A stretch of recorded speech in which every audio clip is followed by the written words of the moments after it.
The verse Vaydaber Hashem el Moshe lemur, God spoke to Moshe saying, occurs many times in the Torah. It is used in order to introduce a topic, instruction, or a command that needs to be repeated over to Israel. This week's Parsha Naso also starts off with this verse. What is interesting, though, is that it is different than the previous paragraph. Towards the end of last week's Parsha, the Torah started to recount the Levites and delineate their responsibilities in the Mishkan. The first Levite family mentioned is Kahat.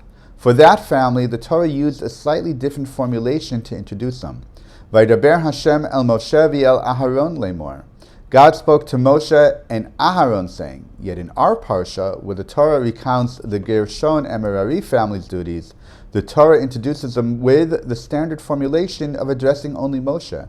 If both paragraphs are regarding the Levite family's responsibilities, why does God speak to both Moshe and Aaron to address Kahat, but speak only to Moshe to address both Gershon and Merari?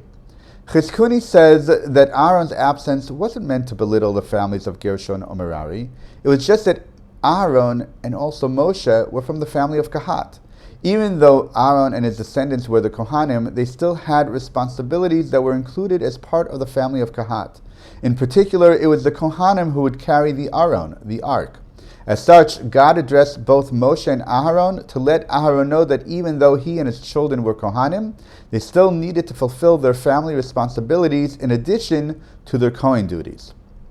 Abarbanel makes another point. The Torah tells us that Levi had three sons, Gershon, Kahat, and Merari. Gershon was the oldest, followed by Kahat, and then Merari. The Kahat family was counted first, ahead of the eldest Gershon family. This could have caused bad feelings between the families, making the younger more important than the older. In order to make sure that there was peace between these two families, God ordered Moshe to deal with Gershon in exactly the same way that he dealt with Kahat. Even though Abarbanel tried to minimize the rivalry between them, the Kahat and Gershon families were not on the same level of importance. Kahat was considered to be more important than Gershon, the eldest brother. From Kahat came the Kohanim, and they were also responsible for the most important vessels of the Mishkan, the ark, the altar, the menorah, etc. This is yet another instance which showed that birth order did not guarantee order of importance. We saw this by Menashe and Ephraim, where Yaakov blessed Ephraim with his right hand to show that the younger Ephraim would be the more distinguished of the two. Yaakov's eldest child was Reuven, yet it was Yehuda, the fourth child of Leah, and his children who became the leader of the Jews. It should be noted that Moshe, the youngest child, also became more important than his older brother, Aharon. But just because he became more important, it did not mean that his older brother became any less important. They were two different people, but when dealing with feelings, not everyone will respond rationally.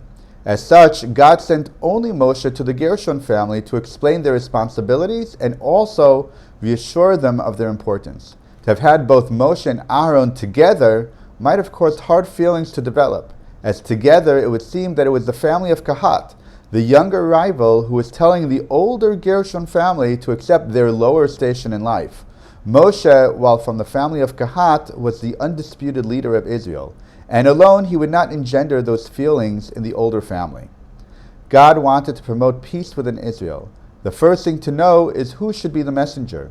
With the proper person, they can Naso et Rosh, lift up their heads of the different parties involved, and help to bring about that elusive peace. Shabbat Shalom.